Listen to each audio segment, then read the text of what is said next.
nimesikia nyie mnamuuliza Mama Suluhu maswali magumu. Mbona yule bwana ameenda kutangaza refinery ya Tanga na kule, na sisi wenyewe hatujatangaza? Kama mimi ningekuwa na nafasi ningeipeleka kule Kenya, lakini kwa sababu ya kuamini ujirani na bara letu la Afrika na jumuiya ya East Africa, sisi ni wamoja, nikasema ikijengwa Tanga ni kama vile imejengwa Kenya.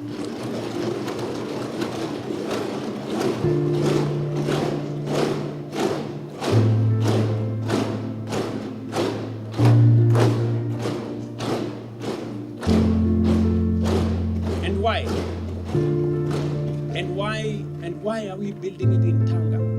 It is because the crude pipeline is already heading to Tanga. Na mafuta pale tukimalizia itakuwa sehemu fupi sana kutoka Tanga mpaka Mombasa. Tupeleke mafuta alafu tuweke kwa ile pipeline ambayo tuko nayo tayari. It will make our Kenya pipeline commercially viable, better, and hatutakuwa tunasumbuka na sijui Hamus na wapi kutoka hapa Tanga mpaka Mombasa.